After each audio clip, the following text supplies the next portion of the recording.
Hello you beautiful people of YouTube. It's Chevy here and welcome back to my channel. So today what I want to talk about is something a little bit more different and something I never thought I would be making a video about, but I think it is really something that has been bothering me and a lot of females and males for a long time. And what I'm going to talk about is insecurities, confidence, and self-esteem. So I think the things that I'm about to tell you guys, I wish somebody had told me whenever I was younger, maybe in high school, junior high school, somewhere around that time. Because I think if somebody had told me that, it would have made my growing up a little bit easier and less stressful on me and everybody else. So if you guys are interested in watching this video, please just keep on watching. So the first thing I want to talk to you guys about is my insecurities. So whenever I was growing up, there were three things that I absolutely did not like about myself one bit.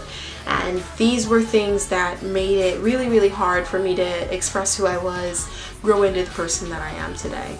So the first thing was that I had absolutely enormous, ugly stretch marks.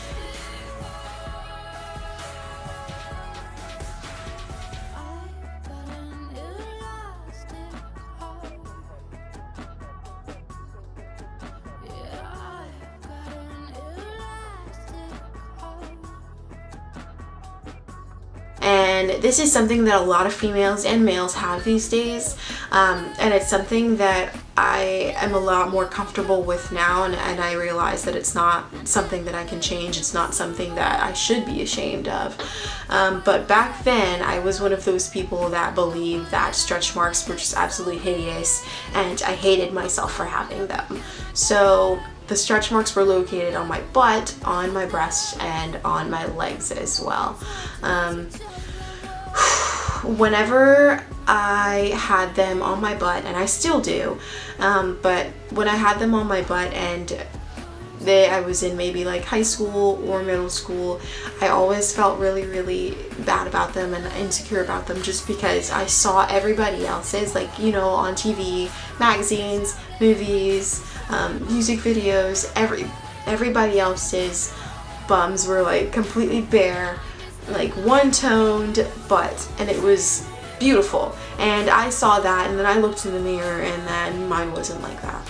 And that's a huge problem with society today, is like we see things on TV of who we want to be, you know, and we think like ourselves are ugly because I'm not like that. Grow out of it. Get out of it right now, because it's not something that's good. It's not something that you should continue, because it's something that will keep you looking at yourself and hating yourself. If you keep thinking I should be like that person, you're not gonna love yourself. Does that make sense? Okay. So with my stretch marks, it was really hard for me to actually like start getting into loving them. If I ever went to the pool or the beach or a lake or a river or anything like that, I always wore a skirt bathing suit or shorts bathing suit. You will never catch me in like panties bathing suit, because it would show off my stretch marks, and that wasn't something I was proud of back then. Now I could give a rat's ass about anybody looking at my butt, because who gives a crap? That's the attitude I want you guys to have. Who cares? Who cares? Okay, remember that. So another one of my insecurities was that I sweat profusely, and it's something that I still have not grown out of. And to be honest, this one's a little bit harder to like about myself, or even to accept about myself, because my God, it's always there. So I kind of self-diagnosed myself with having hyperhidrosis, and that's where like your hands and your feet sweat profusely. My hands are disgusting. At all times, my hands are nasty. If I put lotion on, I can't touch anybody. I'm sorry, my hands are nasty, because they get so sweaty and disgusting. Like, and it made me so uncomfortable to meet new people, because guess what new people do? They want to shake your hand, and my hand is nasty, so I don't want to meet them. So it was really weird whenever people would come up to me and they're like, "Hey, my name is so-and-so," and I'm like, "Hello, nice to meet you." No handshakes for me, sorry. And it comes off a little bit rude to other people whenever you won't shake their hands, but for me, it's protecting me from having to look on your face when you touch my sweaty ass hands. I apologize. Another thing was like sweating other places, like my nose, my chin sweats a lot, my feet sweat a lot, my armpits sweat a lot. My armpits don't even sweat as much as my the other parts of my body, like my nose and my chin. They don't sweat that much. But if, say, like I'm in a predicament where I'm nervous, God forbid I'm in front of people when I'm nervous, because my nose and my chin are sweating and it's very, very obvious. There are beads of sweat just all over and it does not look good one bit. And that's what I need to like get myself more in love with, I guess. But it's super, super hard because people are so judgmental these days. Like they'll see that and then they'll immediately get this other idea about you, which I don't know, I kind of hate that, to be honest. But that's something. With my armpits sweat disgustingly. Whenever I was in high school, I always was known for wearing this big ass black jacket no matter what the season was. So it will be 103 degrees outside, I'm still wearing this big ass black jacket. And I know all of you that have the problem that I'm talking about, you already know why I'm wearing it, to cover up the sweat stains. So whenever it's so hot outside, it doesn't matter what I'm wearing, my armpits will sweat all the way down to my freaking thighs, okay? And if I'm wearing like a pink shirt, so obvious, so I'm going to put my black jacket over it so no one will see it. And that was my logic all the way up through 10th grade from 6th grade, y'all. That's 4 years of my life that I won't get back because I was wearing that disgusting black jacket. But thankfully it's something that I grew out of, because like in the middle of 10th grade, 11th grade, somewhere around there, I stopped like sweating so bad under my armpits to where I'd have to wear that. I was always wearing like whatever I wanted to, sweatpants, t-shirt, chilling with no makeup on, I didn't care. But to be honest, it's something that I grew out of, so I'm really, really thankful for that, because I had to burn that black jacket. It was a part of my past that I hated, so I burned it. So moving on. So the last insecurity that I wanted to tell you guys about is when I had a huge problems with my breasts.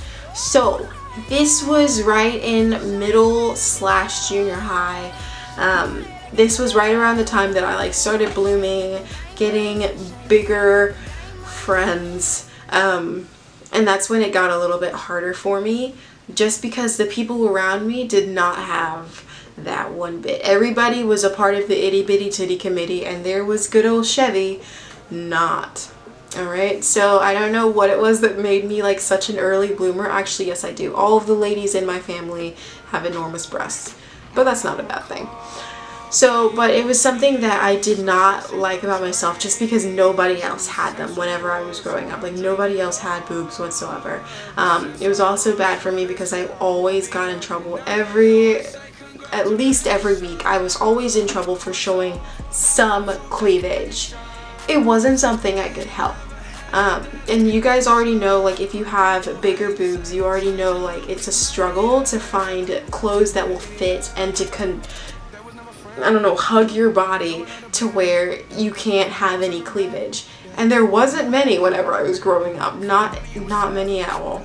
So I was always in trouble for having a little bit of cleavage. My mom always had to like come drop off shirts at the school because there was just too much boobs going on, or I had to find myself in the nurse's office to change clothes, or I got sent home or whatever. Once I even got written up for it, because I had too much freaking boobs showing, and it just, like I said, there was nothing I could do to help it.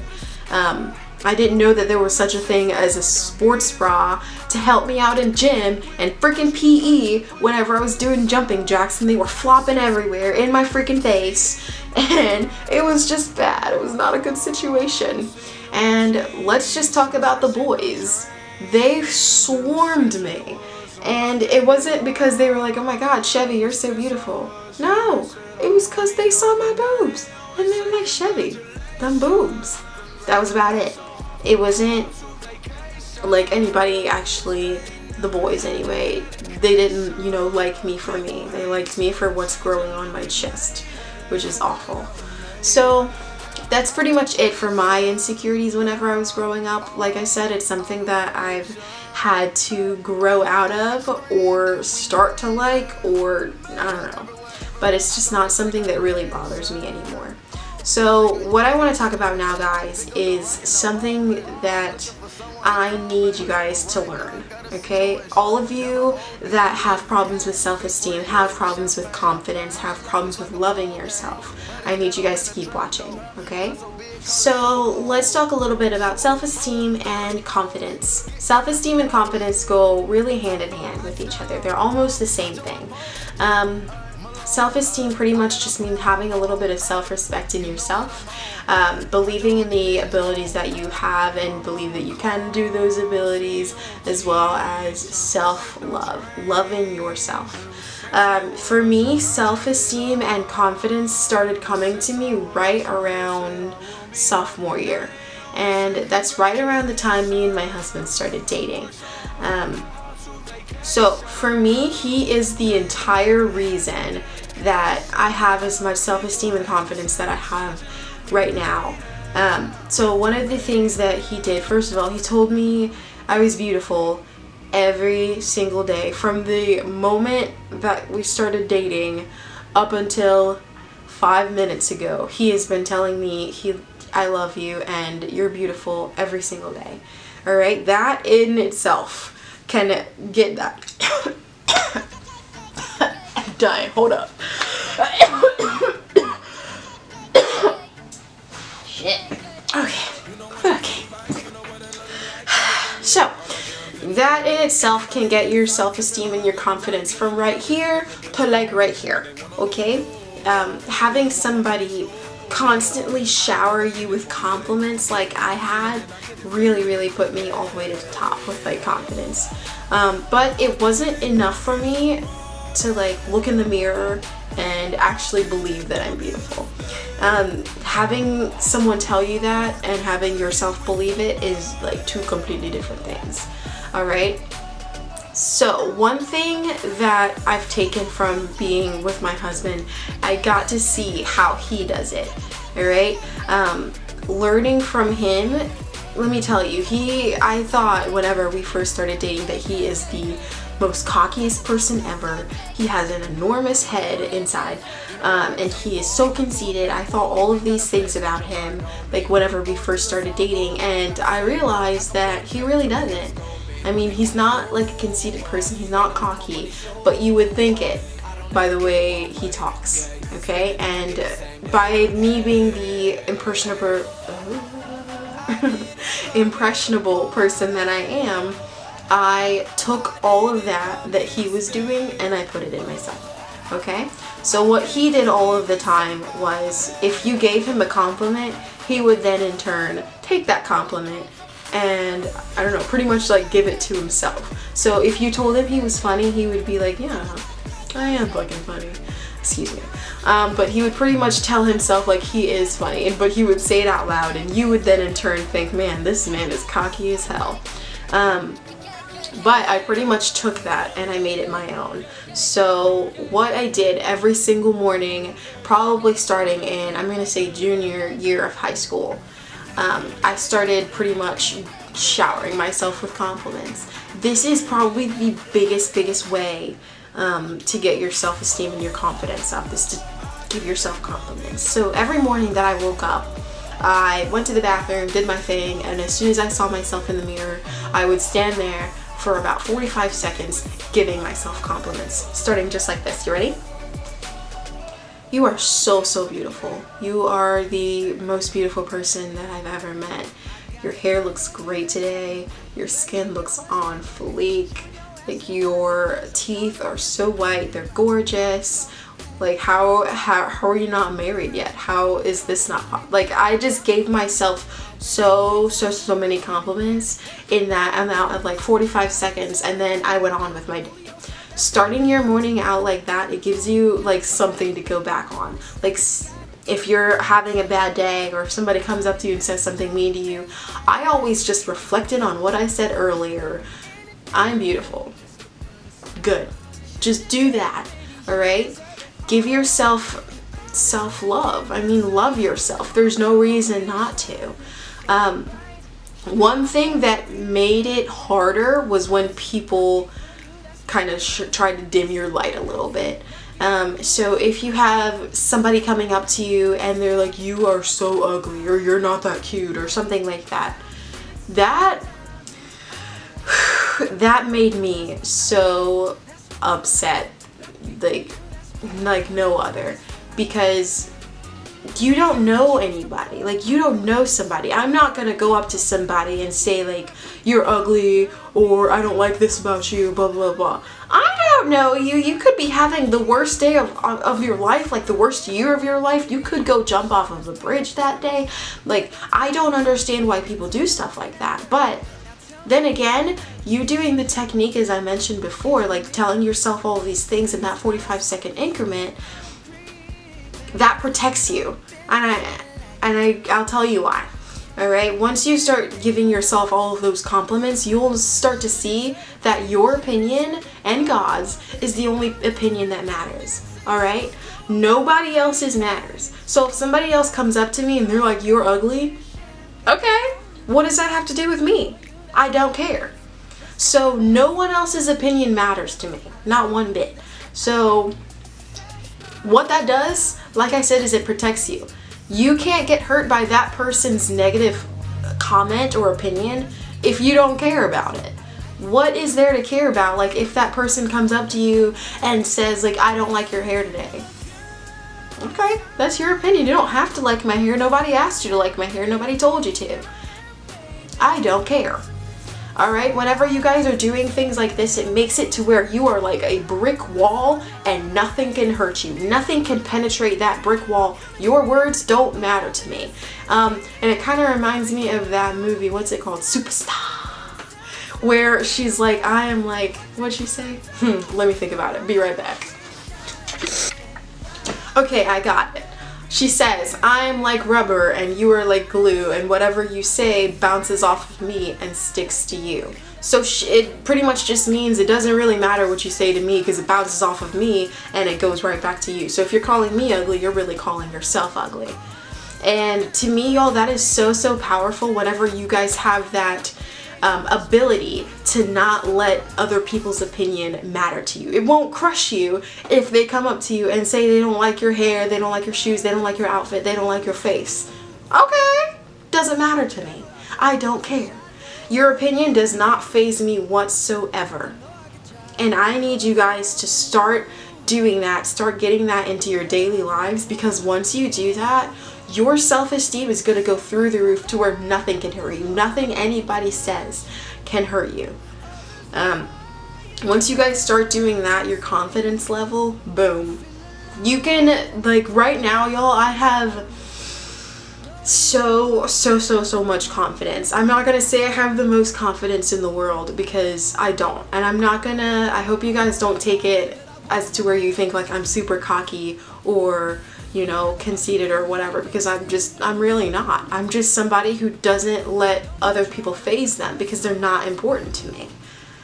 Now, if you guys do all the things that I said to where you guys like, you know, feel happy about yourself, you love yourself, you get up in the morning and you do that 45-second compliment yourself, treat yourself mode, you will not have a bad day. I promise you. Like, there's just nothing that can hurt you once you have made yourself into a brick wall by loving yourself. Man, I feel like a motivational speaker right now. I'm putting it down. But for real. Alright, y'all, so that's pretty much all I have for you. I hope you guys did enjoy the video, and I hope you did heed my warning. No, but I hope you did hear all of the things that I had to say, like really hear them. And if you guys wake up tomorrow and you do that 45-second thing, I promise you will have a good day. Like, there's no way you can't. If you just love yourself, there will be nothing that can hurt you mentally or emotionally. There just isn't. Alright, so I hope you guys have a fantastic day, fantastic week, fantastic month, fantastic year. And I love you guys to death. If you guys love my video, please like, comment, and subscribe. If you guys have anything else to add about what I said, please feel free to leave them in the comments below. I'm sure everybody else watching would love to read them. I'll see you guys next time. Love you. Bye.